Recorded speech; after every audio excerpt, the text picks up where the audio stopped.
Assalamualaikum warahmatullahi wabarakatuh. Perkenalkan, nama saya Destian Aji Wibianto, NIM 18010040053. Prodi Pendidikan Bahasa dan Sastra Indonesia kelas 5B. Di sini saya akan menjelaskan materi tentang hakikat multidisipliner, tindak tutur dan implikatur, relevansi, deiksi, peranggapan, dan teori makna. Yang materi pertama tentang pragmatik. Pragmatik adalah studi tentang bagaimana bahasa digunakan untuk komunikasi, terutama hubungan antara kalimat dan konteks dan situasi penggunanya. Pragmatik merupakan salah satu disiplin ilmu yang bersifat multidisipliner. Multidisipliner diartikan pragmatik tidak hanya sebagai satu disiplin ilmu saja, tetapi mencakup berbagai disiplin ilmu lain. Peta konsep mendeskripsikan tentang sifat multidisipliner pragmatik. Peta konsep tersebut dibagi menjadi 3 subtopik, yaitu yang pertama, lingkungan akademik, yang kedua, definisi baku, dan yang ketiga, konsep dan teori pragmatik. Yang materi selanjutnya tentang tindak tutur. Tindak tutur adalah pengujaran kalimat untuk menyatakan agar suatu maksud dari pembicara diketahui pendengar.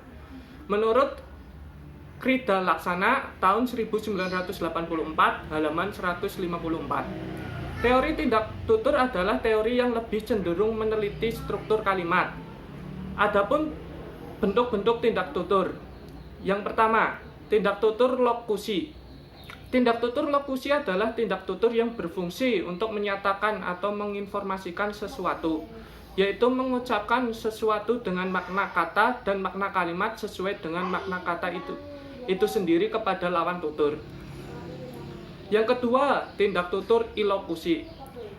Rohmadi tahun 2004 halaman 31 mengungkapkan bahwa tindak tutur ilokusi adalah tindak tutur yang berfungsi untuk mengatakan atau menginformasikan sesuatu dan dipergunakan untuk melakukan sesuatu. Yang ketiga, tindak tutur perlokusi. Tindak tutur yang pengujaran dimaksudkan untuk memengaruhi mitra tutur, inilah merupakan tindak tutur perlokusi. Materi selanjutnya tentang implikatur. Grace dalam Suseno tahun 1993 halaman 30 mengemukakan bahwa implikatur adalah ujaran yang menyiratkan sesuatu yang berbeda dengan yang sebenarnya diucapkan. Sesuatu yang berbeda tersebut adalah maksud pembicara yang dikemukakan secara eksplisit. Dengan kata lain, implikatur adalah maksud, keinginan, atau ungkapan hati yang tersembunyi. Contoh, kalau ada ujaran, "Di sini panas sekali," maka secara implisit penutur menghendaki agar mesin pendingin dihidupkan atau jendelanya dibuka. Ada 2 macam implikatur. Yang pertama, implikatur konvensional, yaitu implikatur yang diperoleh langsung dari makna kata dan bukan dari prinsip percakapan. Yang kedua, implikatur non-konvensional. Implikatur non-konvensional atau implikatur percakapan adalah implikatur pragmatis yang tersirat di dalam suatu percakapan. Materi selanjutnya tentang relevansi. Teori relevansi adalah sebuah teori dalam kajian pragmatik yang mengharuskan adanya kesesuaian antara pertanyaan dan jawaban dalam sebuah komunikasi. Contoh dalam percakapan Ibu dan Lina. "Lina, jangan lupa belajar dulu sebelum bermain." Lina menjawab, "Baik Bu, Lina belajar dulu." Dialog di atas contoh dari teori relevansi karena antara penanya dan penjawab sudah bisa berkomunikasi dengan baik. Materi selanjutnya tentang deiksis.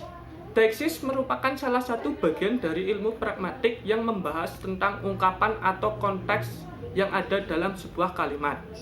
Contohnya dalam kalimat, "Saya mencintai dia." Informasi dari kata ganti saya dan dia hanya dapat ditelusuri dari konteks ujaran. Ungkapan-ungkapan yang hanya diketahui dari konteks ujaran itulah yang disebut deiksis. Deiksis ada 5 macam. Yang pertama, deiksis orang atau persona.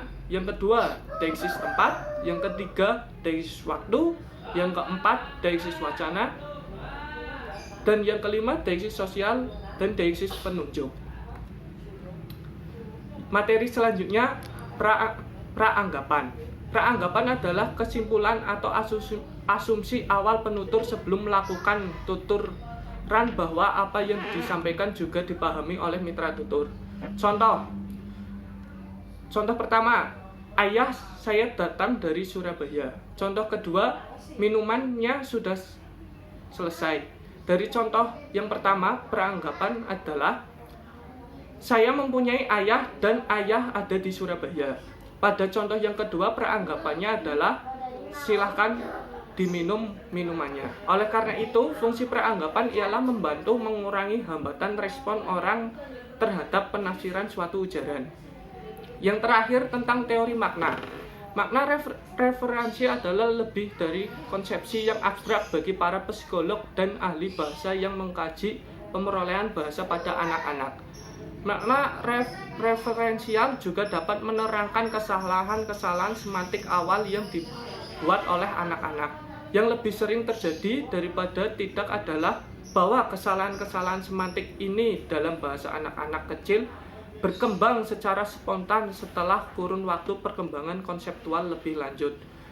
Pengetahuan anak-anak yang sedang tumbuh memungkinkannya membatasi penggunaan Dedi misalnya untuk mengacu pada pria dewasa. Ya, sekian penjelasan dari saya. Mohon maaf bila ada kesalahan kata. Wassalamualaikum warahmatullahi wabarakatuh.